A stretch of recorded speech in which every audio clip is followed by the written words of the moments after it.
So student, experiment number 6, aim is similar to identify the functional group present in given sample of unknown organic compound.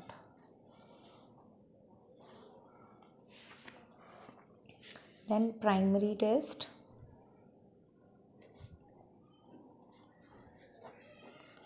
For primary test, color, which is colorless or transparent. State, which is again liquid. And odour, smell इसकी बहुत ही pungent होती है, suffocating word भी आप use कर सकते हो, pungent और सफोकेटिंग, बहुत ही तीखी, इरिटेटिंग, सफोकेटिंग, पंजेंट और irritating smell. So students, after primary test, observation table, experiment, observation, inference, use only blue pen students. For lining also use pencil और blue pen. black pen आपको कहीं भी use नहीं करना है. और बाद में आप बोलते हैं टीचर से कि ये आपका ये हो गया है, आप क्या करें, तो इससे बेटर है कि आप पूरी लैब मैनुअल में सिर्फ पेंसिल और ब्लू पेन का ही यूज़ करें. Test for saturation, unsaturation, bromine water test, आप कई टेस्ट में लिख चुके हैं अल्कोहल, एल्डिहाइड और कीटोन में, तो अभी तक ये लर्न भी हो गया होगा.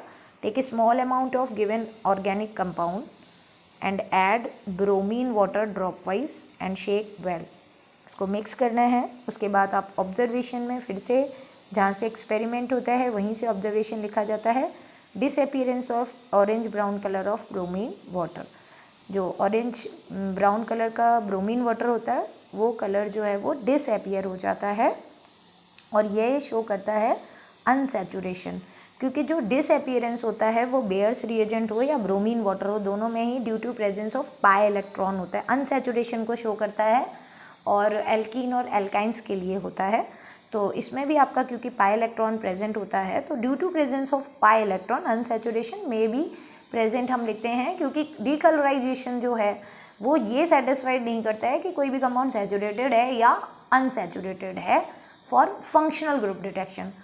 केवल डीकलराइजेशन ये शो करता है कि एल्कीन, एल्काइन और एल्केन में डिस्टिंग्विश करना, मतलब सैचुरेटेड और अनसैचुरेटेड कंपाउंड में केवल और केवल डिफरेंस करना. ठीक है. इसके बाद after saturation unsaturation test, functional group detection test. इन फंक्शनल ग्रुप डिटेक्शन टेस्ट जो आपको गिवन है, आपको जो यहाँ फंक्शनल ग्रुप गिवन है उसकी पंजेंट इरिटेटिंग स्मेल है, और आपको पता होगा कि पंजेंट और इरिटेटिंग स्मेल जो है वो कार्बोक्सिलिक ग्रुप की होती है, और कार्बोक्सिलिक ग्रुप में even acetic acid, formic acid, कोई भी एक एसिड होता है तो बहुत दूर तक उसकी फ्रेगनेंस जाती है, और अगर आपने बहुत अच्छे से उसको इनहेल कर लिया है तो आपके नॉस्ट्रिल्स जो हैं उसमें बहुत टाइम तक आपको प्रॉब्लम क्रिएट रहती है. तो इसलिए ये बहुत ही पंजेंट इरिटेटिंग स्मेल होती है. तो इसका एक टेस्ट जो है वो एस्टर टेस्ट ही होता है. इसमें पहला टेस्ट जो है वो एस्टर टेस्ट लिखेंगे आप लोग. फर्स्ट टेस्ट इसका एस्टर टेस्ट है. तो स्टूडेंट्स, एस्टर टेस्ट तो अल्कोहल वाला ही है, लेकिन अभी आपने देखा कि उसमें हम लोगों का जो अल्कोहल वाला ही एस्टर टेस्ट है, लेकिन लिखने का उसका तरीका बिल्कुल चेंज है. क्यों?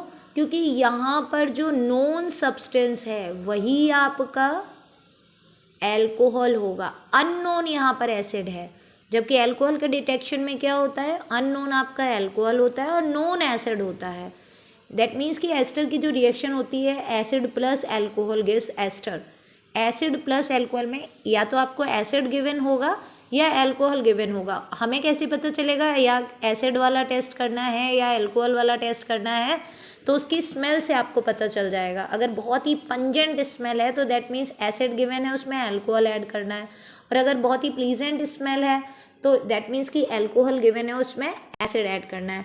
तो यहाँ पर आपको बोला था बहुत ही इरिटेटिंग स्मेल है, पंजेंट स्मेल है, तो take small amount of compound, फिर प्लस या देन ऐड इथेनॉल।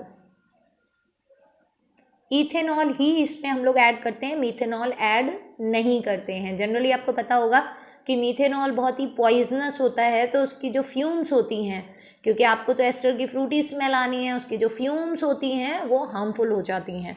तो take small amount of compound plus ethanol.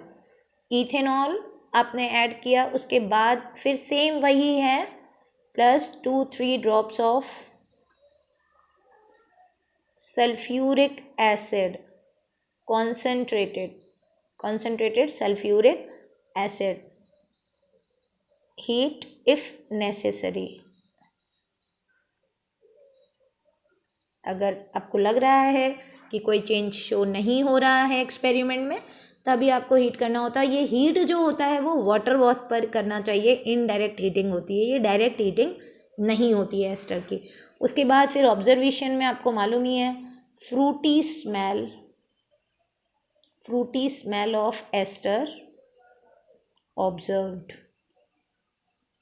And inference में अब यहाँ आपका COOH ग्रुप, जिसको आप कार्बोक्सिलिक ग्रुप भी कहते हैं, कार्बोक्सिलिक ग्रुप कन्फर्म्ड। और ये कन्फर्मेशन किसकी वजह से होती है? अल्कोहल की वजह से, कि हमने क्योंकि अल्कोहल ऐड किया है तो दैट मीन्स कि और एस्टर फॉर्मेशन हो रहा है, दैट मीन्स कि दूसरा जो कंपाउंड है, अननोन ऑर्गेनिक कंपाउंड है, वो हमारा क्या होगा? ऑलवेज एसिड होगा। अभी इसमें सेकेंड टेस्ट, पहला टेस्ट तो हो गया एस्टर टेस्ट।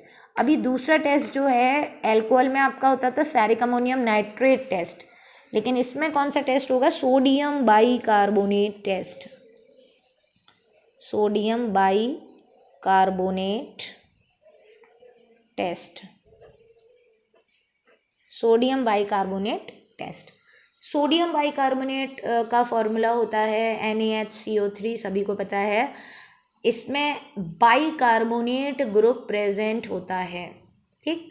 इसको दो तरह से किया जाता है। अगर आपका मान लीजिए पहले आपने बहुत सारे रेफरेंस बुक्स जो हैं उसमें कहा है कि पहले आप सोल्यूशन प्रिपेयर करो सोडियम बाइकार्बोनेट का, उसमें फिर कुछ क्रिस्टल्स कंपाउंड के ऐड करो और ब्रिस्क एफरवेसेंस आती है। हम लोगों का क्या रहता है यहाँ पर, हम लोगों को कैसे लिखना है? फिर से वही टेक स्मॉल अमाउंट ऑफ, क्योंकि यहाँ पर आप जो टेस्ट कर रहे हो वो ऑर्गेनिक कंपाउंड का कर रहे हो, तो सबसे पहले तो आपको टेस्ट ट्यूब में take small amount of compound. अब इन टेस्ट ट्यूब तो आपको पता ही है, फर्स्ट में आपने लिखा था, तो take small amount of compound, then add. अब क्या ऐड करना है आपको? Sodium bicarbonate.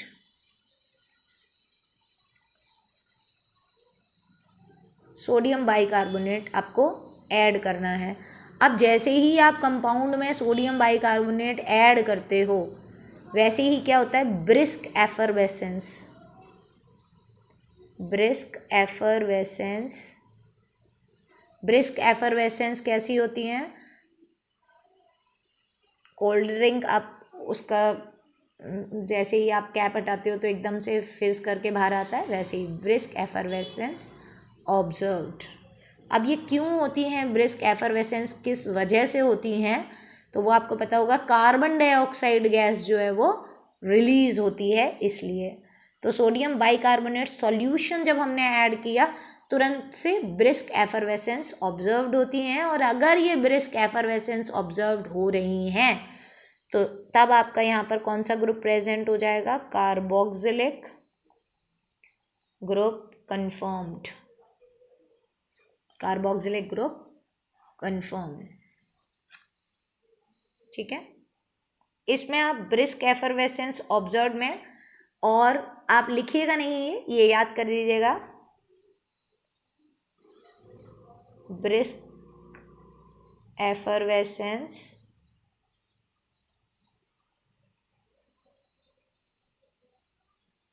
Due to CO2 gas. ठीक है, ब्रिस्क एफरवेसेंस होते हैं कार्बन डाइऑक्साइड गैस की वजह से। रिजल्ट में फिर से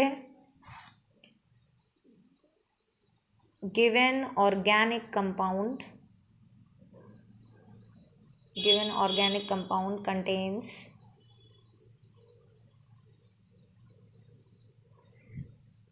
carboxylic functional group COOH और COOH group। general formula RCOOH। so general formula RCOOH। इस पर एक आपको ऑर्गेनिक जितने भी आपके हैं फंक्शनल ग्रुप, उन पर एक बार एग्जामिनर ये भी पूछते हैं कि टर्मिनल फंक्शनल ग्रुप है या नॉन टर्मिनल फंक्शनल ग्रुप है। तो आपको पता है एल्डिहाइड और कार्बोक्सिलिक एसिड दोनों ही टर्मिनल फंक्शनल ग्रुप हैं, क्योंकि इसकी एंडिंग जो है वो एक साइड हाइड्रोजन से हो रही है। हाइड्रोजन जो है वो उसमें कैपेबिलिटी नहीं होती है डबल बॉन्ड बनाने की, तो इसलिए यहीं पर पूरा एंडिंग हो जाती है इस कंपाउंड की। तो ये टर्मिनल्स यानी साइड्स पर अटैच्ड होते हैं, इसलिए इसको टर्मिनल फंक्शनल ग्रुप कहते हैं। वेरेज अगर कीटोन की बात करते हैं तो ketone is a non terminal functional group, क्योंकि उसमें दोनों ही साइड जो है वो चेन्स जो हैं वो कितनी भी बड़ी हो सकती हैं। दोनों साइड एल्काइल ग्रुप होते हैं और उनका साइज़ डिफर भी हो सकता है, कितना भी बढ़ सकता है, तो वो नॉन टर्मिनल फंक्शनल ग्रुप हो गया। अगर आपसे एल्कोहल के बारे में पूछा जाएगा तो एल्कोहल में आप क्या होगे, both terminal as well as non terminal, क्योंकि आप प्रोपेनॉल 1 भी पढ़ते हो, प्रोपेनॉल 2 भी पढ़ते हो, तो वो दोनों की तरह ही एक्ट होता है। अब the reaction involve in the same, reactions जो इसमें इन्वॉल्व हैं। अगर रिएक्शंस की बात करें तो पहले भी आप लोगों ने कहा था कि इसको जो है ना वो पेंसिल से लिखना है रिएक्शंस को। तो रिएक्शंस इन्वॉल्व में फर्स्ट वन आपने जो टेस्ट लिखा था वो था एस्टर टेस्ट, तो पहला आपको एस्टर टेस्ट ही लिखना है। और सेकेंड वन आपको लिखना पड़ेगा, जो आपने पहला यहाँ पर टेस्ट लिखा है आपको वही लिखना पड़ेगा। ये नहीं है कि आपने पहले वो लिखा है और पहले आप इसको मेंशन कर दो तो आपको मार्क्स नहीं मिलेंगे। इसमें एग्जामिनर जो है वो आपका डिटेक्ट कर देगा। ऐसे ही फाइनल बोर्ड एग्जाम कॉपी में भी आपको जो आपने टेस्ट लिखा है उसके ही इक्वेशंस जो हैं वो लिखने होते हैं। जनरली आपका ये जो इक्वेशंस हैं वो वाइवा के लिए बहुत इंपॉर्टेंट होती हैं और आपको पता होना चाहिए। कॉपी में ये ऑप्शनल होती हैं कि आप लिखें या ना लिखें, वो उसी टाइम एग्जामिनर से पूछ कर बता दिया जाता है।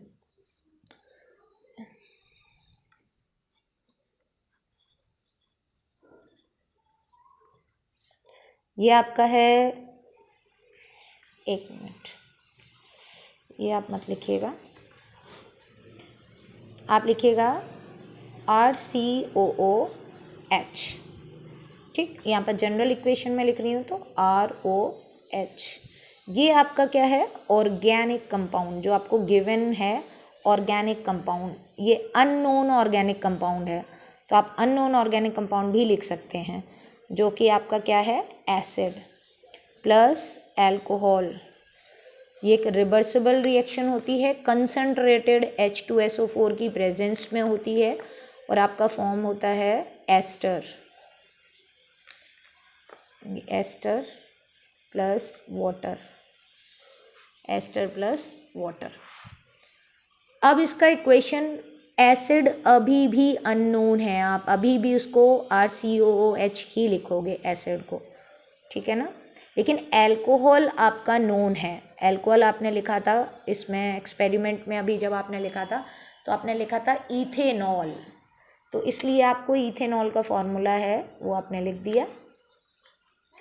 यहाँ पर आप H पॉजिटिव भी लिख सकते हैं, क्योंकि सल्फ्यूरिक एसिड जो है आपको मालूम है कि वो कैटलिस्ट की तरह अगर एक्ट कर रहा है तो H प्लस और HSO4 नेगेटिव में डिकम्पोज होता है, तो इसलिए H पॉजिटिव भी आप लिख सकते हैं। अब देखिए R और R डैश में आपको पता है कि यहाँ पर जो R डैश है एल्कोहल वाला जो है वो यहाँ रहेगा, तो अब यहाँ RC डबल बॉन्ड OO, ये तो एज इट इज़ है, और C2 H5 प्लस H2O। ये आपका इक्वेशन हो गया एस्टर का। दूसरा जो आपके रिएक्शंस हैं वो है आपका sodium bicarbonate test. Sodium bicarbonate test आपको पहले से ही पता है। सोडियम बाइकार्बोनेट का फॉर्मूला क्या होता है? सोडियम मतलब NaHCO3। एग्जामिनर पूछते हैं इसमें कौन सी बॉन्डिंग प्रेजेंट है, सोडियम बाइकार्बोनेट में कौन सी बॉन्डिंग प्रेजेंट है। तो सोडियम बाइकार्बोनेट में आपके आयनिक और कोवलेंट दोनों ही बॉन्डिंग प्रेजेंट होती हैं। कार्बोनेट यानी कि बाइकार्बोनेट ग्रुप जो है उसमें कोवलेंट बॉन्डिंग होती है और सोडियम के साथ उसकी आयनिक बॉन्डिंग होती है। तो ये इसका स्ट्रक्चर बनाने को और इस तरह के वाइवा क्वेश्चंस जो हैं वो बहुत पूछे जाते हैं। ये आपका कंपाउंड है, ऑर्गेनिक कंपाउंड। प्लस आपको सारी इक्वेशंस फिर से पेंसिल से ही लिखनी है, ठीक है। आपको याद होगा कि जब कभी भी कोई मेटल जो है अगर एसिड के साथ रिएक्शन करता है तो हाइड्रोजन जो है वो यहाँ से इवॉल्व हो जाती है। तो एक हाइड्रोजन यहाँ, एक यहाँ, तो अभी क्या हो गया यहाँ पर तो आपका बन जाएगा sodium salt of carboxylic acid. Carbon dioxide आपका रिलीज हो जाएगा और वाटर जो है वो बाई प्रोडक्ट में हो जाएगा। जब कभी भी गैस इवॉल्व होती है तो उस पर साइन जो है वो ऊपर का होता है। तो इस तरह से ये इक्वेशंस आपको लिखनी है और ये आपका पूरा टेस्ट हो गए हैं। फंक्शनल ग्रुप के आपके सारे टेस्ट हो गए हैं। अब आपका है नेक्स्ट है salt analysis and titration. So salt analysis के नेक्स्ट जो हैं वो वीडियोस होंगे।